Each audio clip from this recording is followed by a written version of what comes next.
నిన్న సాయంత్రం కూడా తన ఇంటికి నలుగురు మహిళలు వచ్చి కేర్ టేకర్స్ అంటూ కూడా మా ఇంటికి వచ్చి నా పైన దాడి చేయడానికి ప్రయత్నించారు. అయితే వాళ్ళందరినీ కూడా మా నాన్న బయటికి పంపించేశాడు వాళ్ళని అడ్డుకొని అని చెప్పేసి కూడా లావణ్య అయితే చెప్తా ఉంది.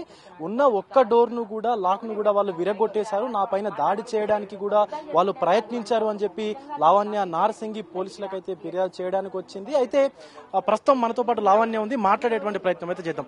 ఏం జరిగిందని నిన్న మీ ఇంటికి నలుగురు మహిళలు వచ్చారు అని చెప్పి చెప్తా ఉన్నారు. ఇక్కడ పోలీసులు కూడా కేసు తీసుకోవట్లేదు అని చెప్పి మీరు మాట్లాడుతున్నటువంటి సందర్భం ఉంది. అసలు ఏం జరిగింది నిన్న?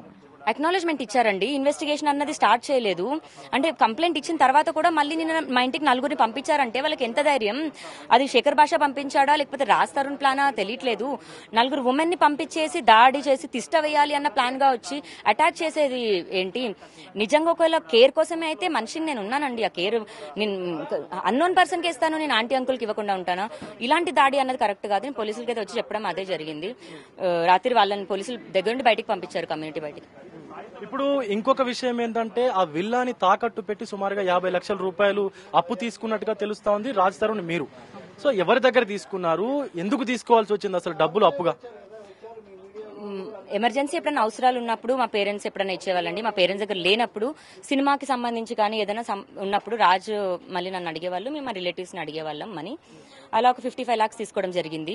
ఎవరో ఒక ప్రొడ్యూసర్ దగ్గర 25 lakhs తీసుకోవడం జరిగింది.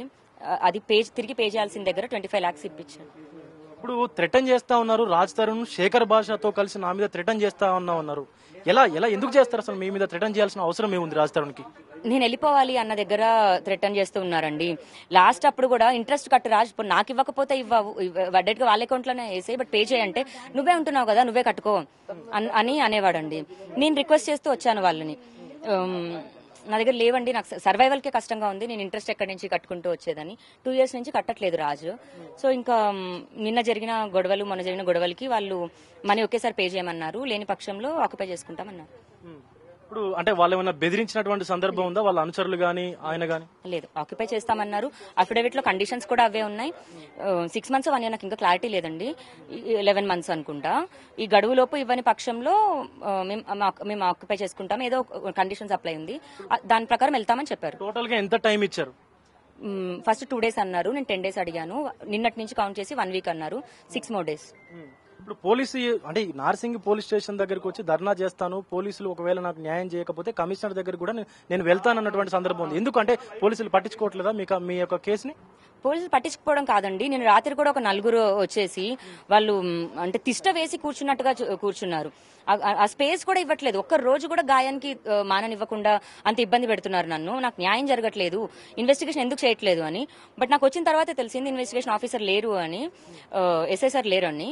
ఈవినింగ్ కి వేరే ఆఫీసర్ని పంపిస్తామని చెప్పారు. ఇప్పుడు డ్రగ్ టెస్ట్ చేయించుకొని వచ్చి మరి నేను ధర్నా చేస్తానన్నారు, చేయించుకున్నారా డ్రగ్ టెస్ట్? డ్రగ్ టెస్ట్ కే వెళ్తున్నానండి.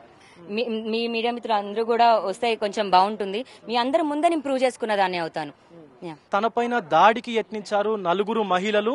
సో వాళ్ళని కూడా పోలీసులు అయితే తీసుకొచ్చారు ఇక్కడికి పోలీస్ స్టేషన్ కి, నార్సింగి పోలీస్ స్టేషన్ కి. కేర్ టేకర్స్ అని చెప్పుకున్నటువంటి ఆ మహిళలు కూడా నా పైన దాడి చేయడం వల్లనే నేను ఈ రోజు పోలీస్ స్టేషన్ వద్దకు వచ్చాను అని చెప్పి లావణ్య కూడా చెప్తా ఉంది. మరోపక్క ఒక మంత్రి, ఎవరైతే మనకు తెలంగాణకు సంబంధించినటువంటి ఒక మంత్రి కూడా వాళ్ళ వద్ద లావణ్య, రాజ్ తరుణ్ ఇద్దరు కూడా డబ్బులు తీసుకొచ్చుకున్నారు అప్పుగా 50 లక్షల రూపాయలు. అయితే ఆ 50 లక్షల రూపాయలకు సంబంధించి వాళ్ళు డబ్బులు అడగడంతో ఇప్పుడు ఇంకా ఈ యొక్క వివాదం అనేది ముదిరిందనే చెప్పుకోవాలి. ఎందుకంటే డబ్బులు ఇవ్వకపోతే ఖచ్చితంగా ఆక్యుపై చేసుకుంటామని చెప్పి వాళ్ళు చెప్తున్నటువంటి సిచ్యువేషన్ కూడా కనిపిస్తా ఉందని లావణ్య చెప్తున్నటువంటి పరిస్థితి అయితే కనిపిస్తా ఉంది.